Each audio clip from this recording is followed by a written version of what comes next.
संत योहन का सुसमाचार अध्याय 7। ईसा के भाइयों का आग्रह। इसके बाद ईसा गलीलिया में ही घूमते रहे।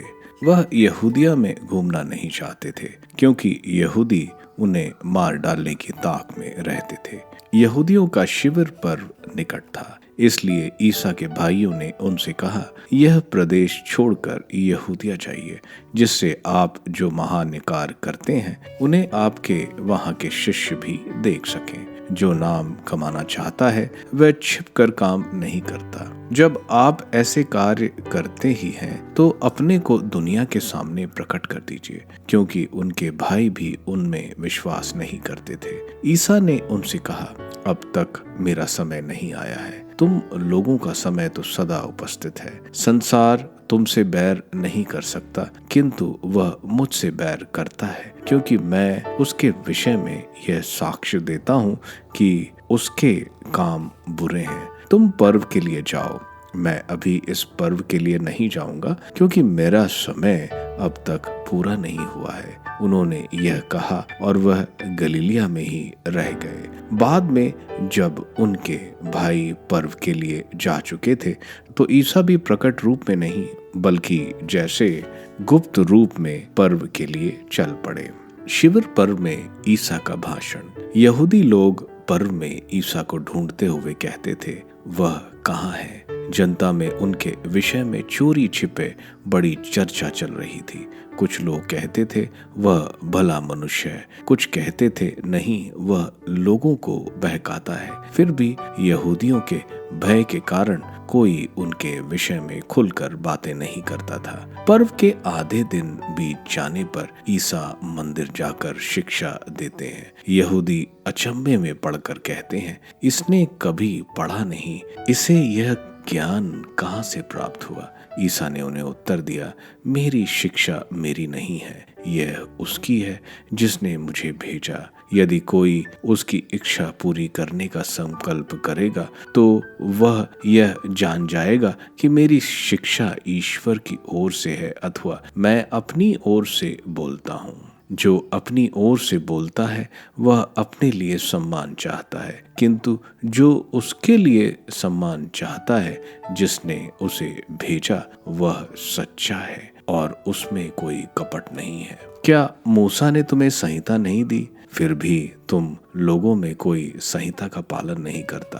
तुम लोग मुझे मार डालने की ताक में क्यों रहते हो? लोगों ने उत्तर दिया, आपको शैतान लगा है, कौन आपको मार डालने की ताक में रहता है? ईसा ने उत्तर दिया, मैंने एक काम किया है और तुम सब आश्चर्य करते हो। मूसा ने तुम्हें खतने का नियम दिया, हालांकि वह मूसा से नहीं बल्कि पुरखों से चला आ रहा है, और तुम विश्राम के दिन मनुष्य का खतना करते हो। यदि विश्राम के दिन मनुष्य का खतना इसलिए किया जाता है कि मूसा का नियम भंग ना हो, तो तुम लोग मुझसे इस बात पर क्यों रुष्ट हो कि मैंने विश्राम के दिन किसी को पूर्ण रूप से स्वस्थ किया? जैसे तैसे न्याय मत करो, सच्चाई से न्याय करो। कुछ यरूशलेम निवासी यह कहते थे, क्या यह वह नहीं है जिसे हमारे नेता मार डालने की ताक में रहते हैं? देखो तो यह प्रकट रूप से बोल रहा है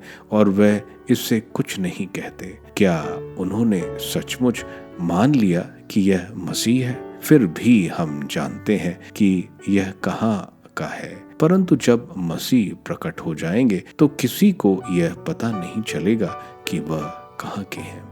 ईसा ने मंदिर में शिक्षा देते हुए पुकार कर कहा, तुम लोग मुझे भी जानते हो और यह भी जानते हो कि मैं कहाँ का हूँ। मैं अपनी इच्छा से नहीं आया हूँ, जिसने मुझे भेजा है वह सच्चा है। तुम लोग उसे नहीं जानते, मैं उसे जानता हूँ, क्योंकि मैं उसके यहाँ से आया हूँ और उसी ने मुझे भेजा है। इस पर वे उन्हें गिरफ्तार करना चाहते थे, किंतु किसी ने उन पर हाथ नहीं डाला, क्योंकि अब तक उनका समय नहीं आया था। निकट भविष्य में ईसा का प्रस्थान। जनता में बहुत ने ईसा में विश्वास किया। वह कहते थे, जब मसीह आएंगे तो क्या वह इनसे भी अधिक चमत्कार दिखाएंगे? जब फरीसियों ने यह सुना कि जनता में ईसा के विषय में चोरी छिपे इस प्रकार की चर्चा चल रही है, तो फरीसियों और महायाजकों ने ईसा को गिरफ्तार करने के लिए प्यादों को भेजा। उस समय ईसा ने कहा, अब मैं कुछ ही समय तक तुम्हारे साथ रहूंगा, इसके बाद मैं उसके पास चला जाऊंगा जिसने मुझे भेजा। तुम मुझे ढूंढोगे किंतु नहीं पाओगे, मैं जहां हूं तुम लोग वहां नहीं आ सकते। इस पर यहूदियों ने आपस में कहा, इन्हें कहाँ जाना है जो हम इनको नहीं पा सकेंगे? क्या यह यूनानियों के बीच बसे हुए यहूदियों के पास जाएंगे और यूनानियों को शिक्षा देंगे? इनके इस कथन का क्या अर्थ है? तुम लोग मुझे ढूंढोगे किंतु नहीं पाओगे, मैं जहाँ हूँ तुम वहाँ नहीं आ सकते। संजीवन जल की प्रतिज्ञा। पर्व के अंतिम और मुख्य दिन ईसा उठ खड़े हुए और उन्होंने पुकार कर कहा, यदि कोई प्यासा हो तो वह मेरे पास आए, जो मुझ में विश्वास करता है वह अपनी प्यास बुझाए। जैसा कि धर्म ग्रंथ में लिखा है, उसके अंतर स्थल से संजीवन जल की नदियां बह निकलेंगी। उन्होंने यह बात उस आत्मा के विषय में कही जो उनमें विश्वास करने वालों को प्राप्त होगा। उस समय तक आत्मा प्रदान नहीं किया गया था क्योंकि ईसा महिमान्वित नहीं हुए थे। ईसा के विषय में मतभेद। यह शब्द सुनकर जनता में कुछ लोगों ने कहा, यह सचमुच वही नबी है। कुछ ने कहा यह मसीह है, किंतु कुछ लोगों ने कहा, क्या मसीह गलीलिया से आने वाले हैं? क्या धर्म ग्रंथ यह नहीं कहता कि दाऊद के वंश से और दाऊद के गांव बेतलहम से मसीह को आना है? इस प्रकार ईसा के विषय में लोगों में मतभेद हो गया। कुछ लोग ईसा को गिरफ्तार कराना चाहते थे, किंतु किसी ने उन पर हाथ नहीं डाला। निकोदेमस ईसा का पक्ष लेता है। जब प्यादे महायाजकों और फरीसियों के पास लौटे तो उन्होंने उनसे पूछा, उसे क्यों नहीं लाए? प्यादों ने उत्तर दिया, जैसा वह मनुष्य बोलता है वैसा कभी कोई नहीं बोला। इस पर फरीसियों ने कहा, क्या तुम भी उसके बहकावे में आ गए हो? क्या नेताओं अथवा फरीसियों ने किसी ने उसमें विश्वास किया है?